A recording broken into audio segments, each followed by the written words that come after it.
혹시 그런 느낌 받은 적 없으세요? 뭔가 보이지 않는 눈이 나를 계속 지켜보는 것 같은 느낌이요? 오늘은요, 20세기 철학자 미셸 푸코의 눈을 한번 빌려볼까 합니다. 그래서 우리 손안에 이 스마트폰이 어떻게 현대판 감옥이 되어가고 있는지 그 이야기를 해볼 거예요. 기계 속의 메아리, 지금 바로 시작하죠. 자, 시작부터 좀 도발적인 질문 하나 드려볼게요. 우리가 매일 손에 쥐고 사는 이 스마트폰 있잖아요. 이게 혹시 우리를 감시하는 보이지 않는 감시탑일 수 있다는 생각 혹시 해보셨어요? 바로 이 질문이 오늘 우리가 나눌 이야기의 가장 중요한 열쇠가 될 겁니다. 근데 정말 놀라운 건요. 이 질문에 대한 힌트를 인터넷도 없던 시대에 살았던 철학자, 바로 미셸 푸코한테서 얻을 수 있다는 거예요. 이분이 수십 년 전에 분석했던 그 권력이라는 게 어떻게 움직이는지, 그 방식이요.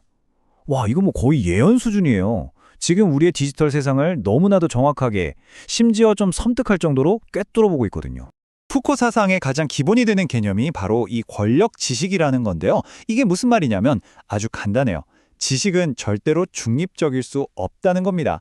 자, 예를 한번 들어볼까요? 어떤 알고리즘이 여러분의 데이터를 쫙 분석하더니 이 사람은 신용불량 위험군이네? 라고 딱 분류를 해요.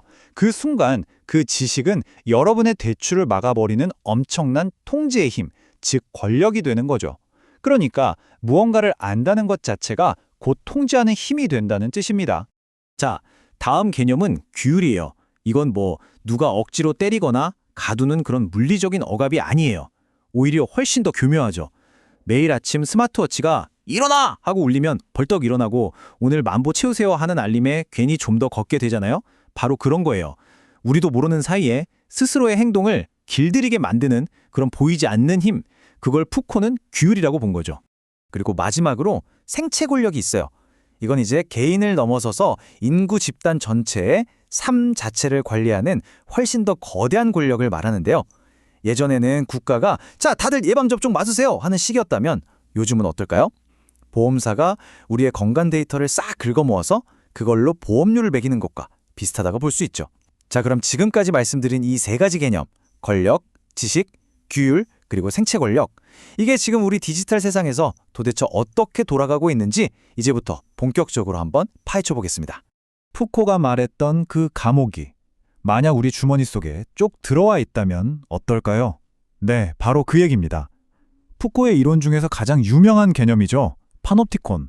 이 파놉티콘이 21세기에 어떻게 알고리즘이라는 이름으로 화려하게 부활했는지 지금부터 한번 보시죠. 자, 여기 화면을 한번 보세요. 왼쪽에 보이는 게 바로 푸코가 분석했던 그 유명한 원형 감옥, 파놉티콘입니다. 이 감옥의 핵심은 딱 하나예요. 내가 지금 감시당하고 있나? 아닌가?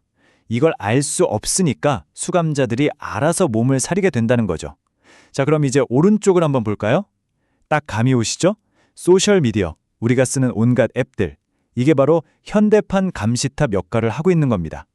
우리는 항상 보이지 않는 시선, 즉 알고리즘의 평가를 의식하며 살게 되는 거죠. 바로 이게 진짜 무서운 심리적 효과예요. 아무도 안 보고 있는데도 스스로를 검열하게 만드는 거예요. 푸코는 이걸 시선이 내면화되었다라고 표현했는데요. 우리도 똑같잖아요. 좋아요 하나라도 더 받으려고, 아니면 악플 같은 부정적인 반응을 피하려고 나도 모르게 내 생각이나 행동을 알고리즘이 좋아할 만한 방향으로 계속 맞춰가고 있는 거죠. 자, 이렇게 밖에서 우리 행동을 감시하던 알고리즘의 시선이 이제는 한 걸음 더 나아가서 우리의 마음속까지 파고들려고 합니다. 예전에는 의사의 진단이 절대적인 권위를 가졌잖아요. 그런데 그 권위가 어떻게 데이터와 알고리즘에게 넘어가고 있는지, 특히 우리의 정신건강 분야에서 어떤 일이 벌어지고 있는지 한번 들여다보겠습니다. 이 표를 보시면 그 변화가 한눈에 들어옵니다. 보세요. 과거에는 의사가 직접 환자를 보고 내리는 임상적 판단이 진리의 기준이었어요. 그렇죠? 하지만 지금은 어때요? 빅데이터 분석, 알고리즘 예측, 이런 것들이 그 자리를 빠르게 차지하고 있죠. 심지어 개입하는 시점도 달라졌어요. 예전엔 아프고 나서야 치료를 시작했다면 이젠 데이터를 분석해서 이 사람 아플 것 같은데 하고 증상이 나타나기도 전에 미리 개입하려는 시도가 이루어지고 있다는 겁니다. 근데 여기서 정말 심각한 위험이 하나 생겨요. 바로 의미의 상실입니다. 이게 무슨 말이냐면요. 한 사람이 아프기까지 겪었던 그 복잡한 삶의 맥락, 그 인간적인 이야기는 다 사라져버리고 그저 기계가 처리하기 좋은 단순한 신호나 데이터 쪼가리만 남게 될 수 있다는 거예요. 바로 이 지점에서 우리는 아주 생소한 개념을 하나 만나게 되는데요. 바로 분인, 영어로는 디비주얼이라는 개념입니다.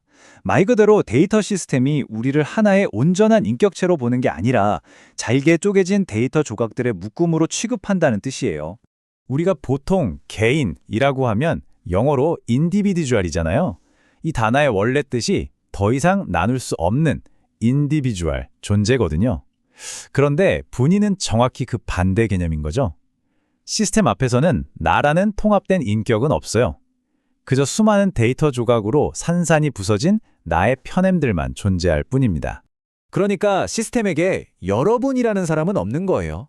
그냥 여러분의 구매 패턴, 혈당 수치, 어젯밤 몇 시간 잤는지, 신용 점수는 몇 점인지, 정치 성향은 어떨 거라고 예측되는지 이런 데이터들의 합산만 있을 뿐이죠. 그리고 이 데이터 조각들은 또 각기 다른 시스템에서 따로따로 관리되고 분석되는 거고요. 이게 바로 자아가 파편화될 때 나타나는 가장 무서운 결과라고 할 수 있습니다. 내가 왜 힘든지, 내 고통이 뭔지 이걸 내 자신의 언어로 설명할 힘을 잃어버리는 거예요.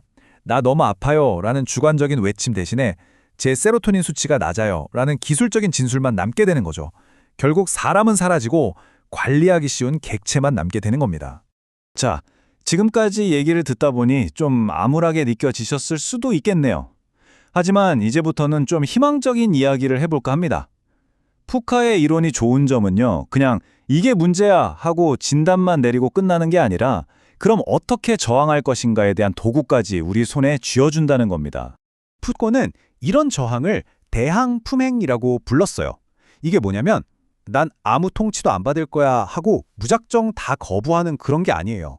그게 아니라 왜 하필 이런 방식으로 날 다스리려고 하지? 왜 이런 목표를 위해서 나를 통제하는 거지? 라고 질문을 던지는 겁니다.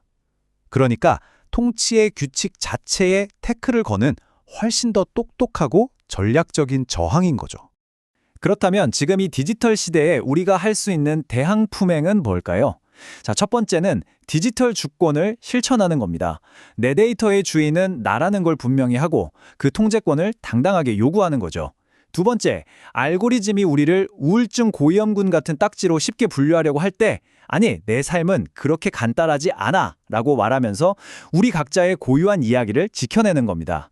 그리고 마지막으로 시스템이 이 길이 가장 효율적이야 라고 알려주는 그 최적화된 길을 가끔은 일부러 거부해보는 까다로운 주체가 되어보는 거예요. 자, 이제 마지막입니다. 오늘날 우리 모두가 느끼는 압박감이 있잖아요. 끊임없이 자기를 개발하고 최적화해야 한다는 그 강박이요. 여기에 맞설 수 있는 푸코의 아주 멋진 대안이 있습니다. 어떤 삶의 방식인지 한번 보시죠. 이 두 가지를 비교해보면 모든 게 명확해집니다. 왼쪽의 자기 최적화는 결국 외부의 기준, 시스템이 정해놓은 기준에 나를 끼워 맞추는 과정이에요. 목표는 당연히 더 높은 성과, 더 나은 효율이겠죠. 하지만 오른쪽 푸코가 제안하는 존재의 미학은 완전히 달라요. 이건 다른 누구도 아닌 나 자신의 가치관에 따라서 내 삶을 마치 하나의 예술 작품을 만들듯이 스스로 빚어가는 겁니다. 여기서 목표는 성과가 아니에요. 바로 자유죠.